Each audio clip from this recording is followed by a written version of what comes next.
काल अर्थसंकल्पात भरीव तरतूद आणि आज मुंबा रुग्णालयाच्या नवीन इमारतीचं लोकार्पण सोहळा झालाय। पायाभूत सुविधांवरती अधिक महापालिकेनं भर दिलाय। आज काल अर्थसंकल्प झाल्यानंतर दुसऱ्याच दिवशी तुम्ही लोकार्पण सोहळा केलेला आहे। मुंबई महानगरपालिकेचं वांद्र्यातील भाभा हॉस्पिटल हे जवळजवळ 10 लाख लोकसंख्येच्या नागरिकांना सेवा सुविधा देणारं हॉस्पिटल। 3 वर्षापूर्वी ज्या वेळेला या ठिकाणी मी भेट दिली आणि एक्झिस्टिंग म्हणजे असलेल्या सुविधा याच्यावर असलेला तणाव पाहता नागरिकांना यातनं मिळणारा फायदा अजूनचा आवश्यक आहे। अजूनचे बेड आवश्यक आहे, MRI, CT स्कॅन, त्या ठिकाणी NICU वॉर्ड, बच्चूचा वॉर्ड, माता भगिनींच्या संदर्भातला वॉर्ड, हृदयाशी संबंधित असलेल्या आजारपणाशी संबंधित स्पेशलाइज्ड वॉर्ड, काही ऑपरेशन थिएटर्स, जनरल खाटा या कमी पडत आहेत। याचा पाठपुरावा केल्यानंतर जवळजवळ 220 कोटी रुपयाचा खर्च करून विस्तारीकरणाचा प्रस्ताव मंजूर करून घेतला आणि आज त्याचं लोकार्पण सोहळा आहे। पहिल्या टप्प्यातली इमारत पूर्ण झाली, आता जुनी इमारत याच्या दुरुस्तीचं काम सुरू होईल आणि यातून नागरिकांची सेवा सुविधा देणं हे काम महापालिकेच्या वतीने आमच्या पाठपुराव्याने करण्याचा आनंद आणि समाधान या ठिकाणी आहे। 43,000 कोटींचा खर्च हा पायाभूत सुविधांवरती मुंबईकरांसाठी केला जाणार आहे।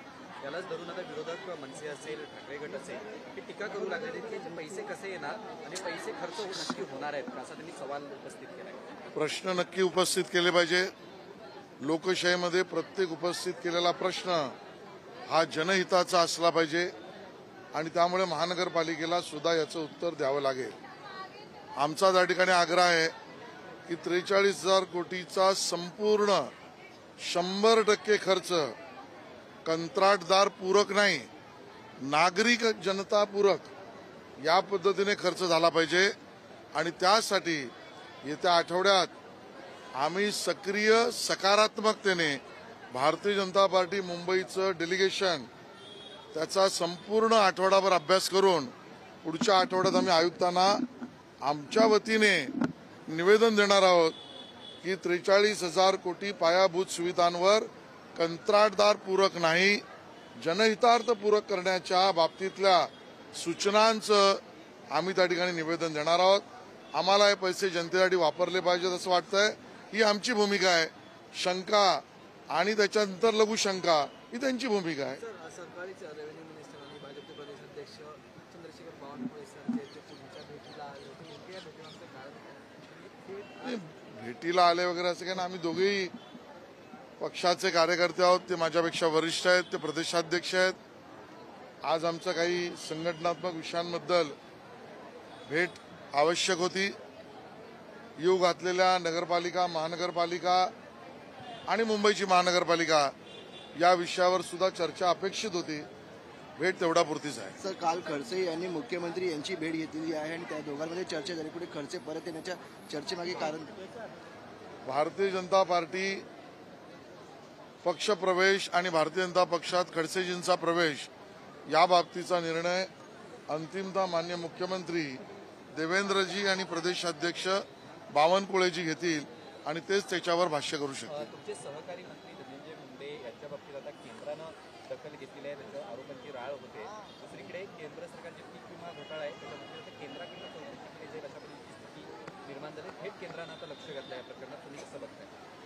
नाही, जनहितार्थ कुठल्याही विषयामध्ये आवश्यकतेनुसार केंद्र सरकारने जनतेच्या बाजूने लक्ष घालणं याच्यामध्ये गैर काय, आणि त्यामुळे जर केंद्राने अशी भूमिका घेतली असेल तर त्याचं स्वागतच आहे।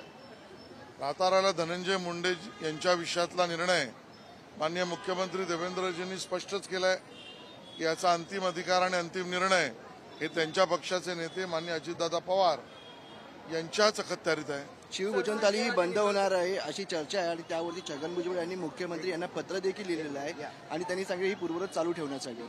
माझ्या माहितीप्रमाणे अशी कुठलीही योजना बंद करण्याचा प्रस्ताव या सरकारसमोर नाही, किंबहुना कॅबिनेट समोर आलेला नाही। त्यामुळे या सगळ्या विषयामध्ये उगाचची चर्चा करणं जनतेच्या सोयीचं नाही।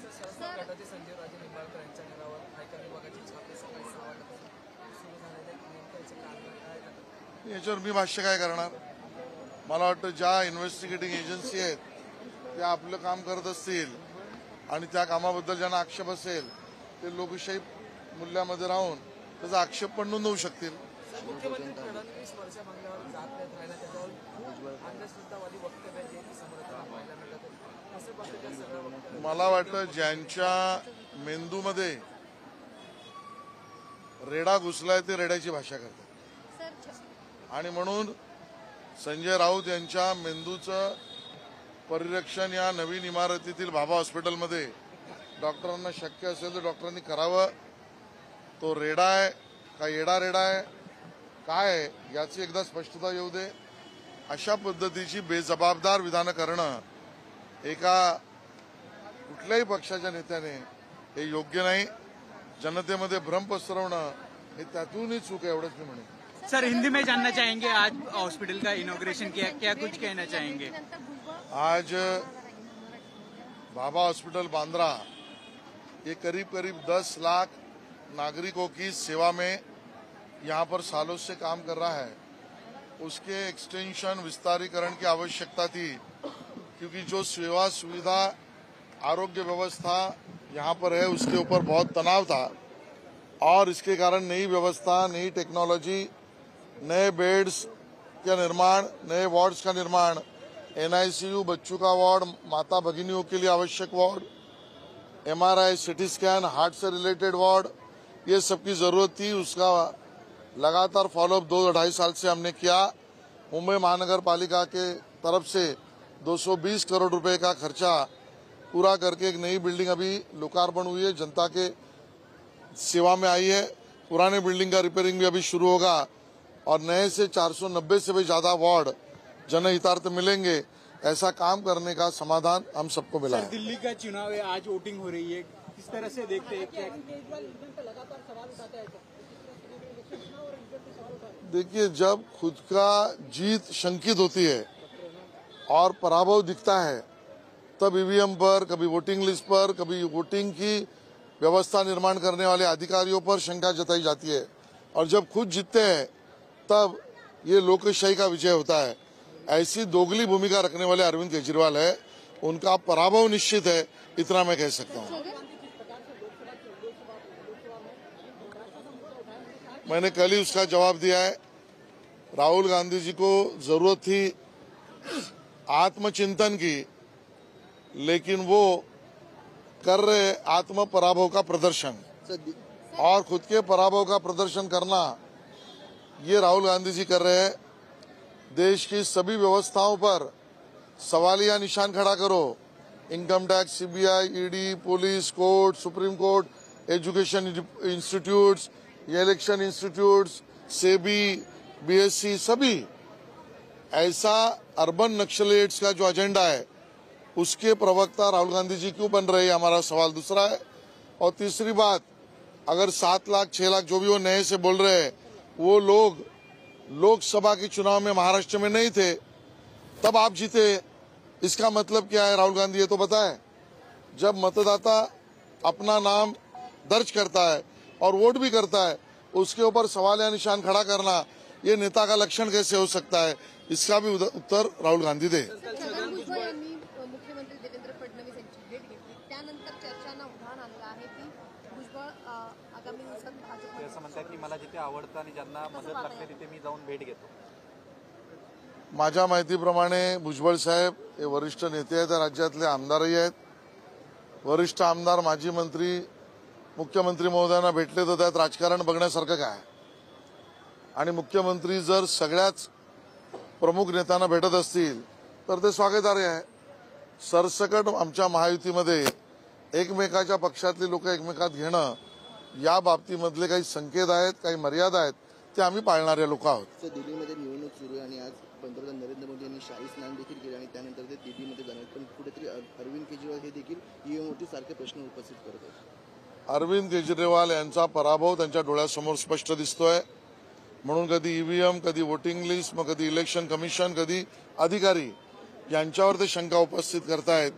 मला वाटतं दिल्लीच्या जनतेचा मूड स्पष्ट आहे. तो आमच्या NDAच्या बाजूने आहे आणि भाजपचा विजय निश्चित दिसतो. अरविंद केजरीवाल यांचा पराभव निश्चित आहे. तर कोविडमध्ये अनेक घोटाळे तुम्ही बाहेर काढले त्याच्यावर बोलताना पाहायला मिळाले. त्यातच खिचडी घोटाळ्यात आरोपी असलेले सुरज चव्हाणांना काल बेल मिळाली नाही. पण न्यायिक व्यवस्थेमध्ये बेल मिळणं आणि जेलमध्ये जाणं दोन्ही न्यायिक व्यवस्था आहेत. यावर आम्ही भाष्य काय करायचं.